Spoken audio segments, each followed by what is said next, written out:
Wonderful, wonderful. I think what we've just unraveled was just to understand your tech journey. So you seem to have a very rich and varied industry experience.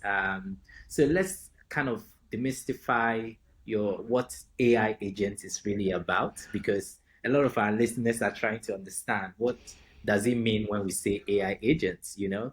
Of course, our topic for today is who are AI agents and what do they really do? You understand?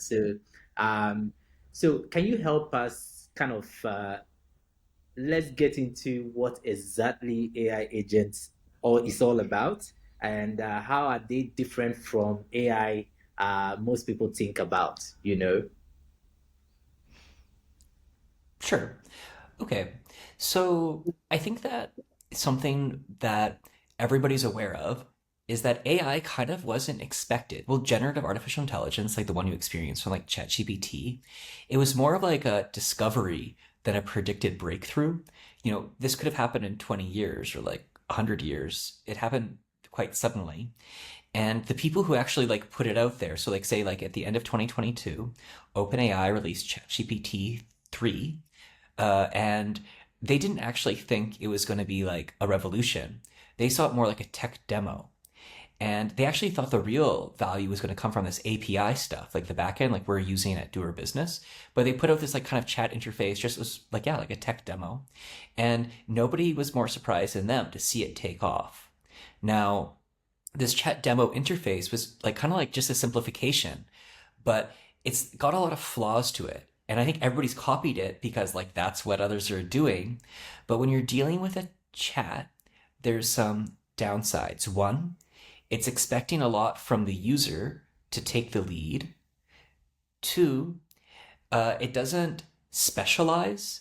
So I'm sure if you've used artificial intelligence, the more you talk with it, the more it kind of like loses the thread and stays less focused. Um, and then three, it's a one-to-one relationship. So AI agents, what they are, is really talking about the evolution of what is the user interface for interacting with artificial intelligence. And the idea is like actually coming from academia. Uh, and what's interesting is we're seeing like lots of different interpretations of the academia. So basically, like what an AI agent should be is like an AI helper, an AI assistant. And more than that, well, it was kind of academic, and now we're trying to make it practical. So let me say like one example of what an AI agent can be. Then I'm going to kind of talk a bit more deeply about, well, what does it actually like kind of look like from a practical level? So Google has been developing an AI agent that should be 100% autonomous, not needing the user in the loop. And then the user can be like over like swimming in the swimming pool or something. The AI will have access to your entire computer, and it'll be like writing emails, checking on things. It'll be like working like the way you work. And that has been like the interpretation of what like a lot of people kind of see as AI agents. It's almost like, you know, your clone, and it does your job for you. And this is like a fascinating idea, but I think that this isn't like kind of like actually like the future of what AI agents and how they assist human beings are really going to be.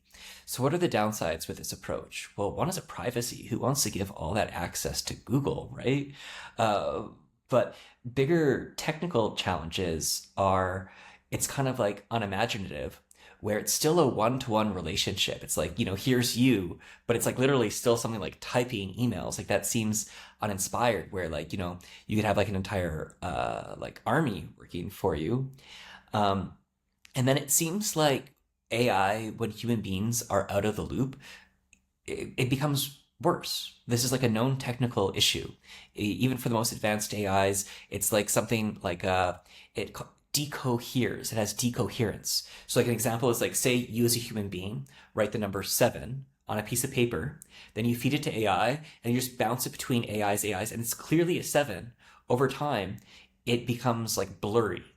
And it doesn't just do this with images, it does this with thinking as well. Like, for example, if you try to tell AI to write a book, it'll like lose the plot, just become like this mumbo jumbo. So the approach I'm proposing for AI agents, and others are which is AI agents that integrate with human beings still in the loop, but they're designed to be more efficient and specialized and doing what I believe AI does best. Like if you're using AI, like my test if AI is being done well, is it should be easier slash faster than otherwise and of a higher quality. So let me describe to you like kind of the AI agents that we're building. And this is like an approach others are using, like Palantir is doing this as well, for example. And it's more about uh, not AI as replacements of you, but rather AI in a symbiotic relationship as you, acting as extensions and enablers, but you're still like the general, right? So like it's still like, having you in the loop. So what we're doing is instead of having like a general conversation with one artificial intelligence or asking you to create the different ones, we create like an organizational chart like of a business. So it has like your COO, your social media, your operations, your legal, and each one is specialized. Then all of these guys, you don't even need to talk to them. Rather, you have one AI assistant. We call it your chief operating officer AI. And what it does is it interviews you, Emmanuel, like the business operator, every day. Right. It learns about, like, what are your concerns? What's going on? Then it takes that report. It then creates an assessment of which sub AIs it needs and what it needs for them. It then, not you, so your COO AI, now talks to all the sub AIs and it goes create a report assessment on all of these things that are concerning of the CEO. It writes this. The COO can review it, accept it or not accept it. And then the COO prepares something we call a daily briefing, which is like a newspaper for your business of all these articles written by the sub agents. And then you, as the business owner, the human being, you start your day reading it like a newspaper while you're having your coffee. And each one is like kind of like, okay, your social media AI is telling you that it would be a good time to do something humorous involving America because everybody's doing that. You want to boost sales. Maybe it's like made in Ghana, made in West Africa, something like this. Like Yeah. approaches like this, and then it can start the bridge between you and the AI. So basically, we're not talking about a radical new technology, but rather the way dealing with AI right now, it's one-to-one chat-like. Instead, what we're talking about is an organizational chart with many going down, but you as the human are like just the decision maker, and that you have an assistant AI that organizes the other AIs for you. Final point is we can also create additional tools for all these agents. We can build something called like functions for them. So say, for example, it can print a PDF, it can generate an email, it can do like an SMS blast. It can do basically whatever you want because it just is function. So if you can write the function, it can do it. So like say, for example, you might want to have a social media AI that is linked into your Instagram and your Facebook, where it'll send to the COO AI its proposed images for the day, which will then go to the CEO. You'll look at them, you'll say, I like it.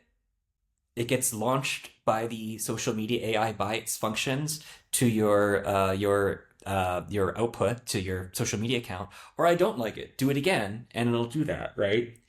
Um, so I mean, those are what AIs are in like a nutshell.